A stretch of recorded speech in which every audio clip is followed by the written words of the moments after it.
ಬಾಂಗ್ಲಾದೇಶದಲ್ಲಿ ಹಿಂದೂಗಳ ಮೇಲಿನ ಹಲ್ಲೆ ಖಂಡಿಸಿ ಮಡಿಕೇರಿಯಲ್ಲಿ ಹಿಂದೂ ಹಿತರಕ್ಷಣಾ ಸಮಿತಿ ವತಿಯಿಂದ ಬೃಹತ್ ಪ್ರತಿಭಟನೆ ನಡೆಸಿದರು. ಮಡಿಕೇರಿಯ ಚೌಡೇಶ್ವರಿ ದೇವಾಲಯದಿಂದ ಗಾಂಧಿ ಮೈದಾನದವರೆಗೆ ಶಂಖ ಊದುವ ಮೂಲಕ ಪ್ರತಿಭಟನೆಗೆ ಚಾಲನೆ ನೀಡಲಾಯಿತು. ಮೆರವಣಿಗೆಯಲ್ಲಿ 100ಕ್ಕೂ ಹೆಚ್ಚು ಹಿಂದೂ ಬಾಂಧವರು ಭಾಗಿಯಾಗಿದ್ದರು. ಜೊತೆಯಲ್ಲಿ ಹಿಂದೂಪರ ಸಂಘಟನೆಗಳು ಹಿಂದೂ ಹಿತರಕ್ಷಣಾ ಸಮಿತಿಗೆ ಸಾಥ್ ನೀಡುವ ಮೂಲಕ ಪ್ರತಿಭಟನೆ ನಡೆಸಿದರು.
ರಕ್ಷಿಸಿ ರಕ್ಷಿಸಿ ಮಾನವ ಹಕ್ಕುಗಳನ್ನ ರಕ್ಷಿಸಿ ಮಾನವ ಹಕ್ಕುಗಳನ್ನು ನಿಲ್ಲಿಸಿ ನಿಲ್ಲಿಸಿ ಹಿಂದೂಗಳ ಮೇಲಿನ ದೌರ್ಜನ್ಯ ನಿಲ್ಲಿಸಿ ಹಿಂದೂಗಳ ಮೇಲಿನ ದೌರ್ಜನ್ಯ ನಿಲ್ಲಿಸಿ ನಿಲ್ಲಿಸಿ ನಿಲ್ಲಿಸಿ ನಿಲ್ಲಿಸಿ ನಿಲ್ಲಿಸಿ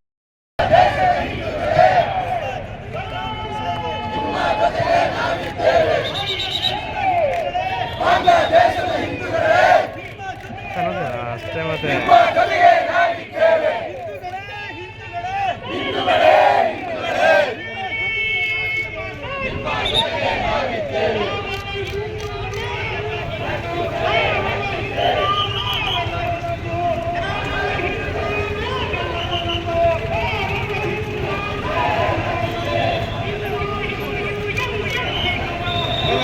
ಸೇರ್ಕೊಳ್ಳಿಯಪ್ಪ ಸೆಕೆಂಡ್ ಕೊಡೋದು ಸೇರ್ಕೊಳ್ಳಿ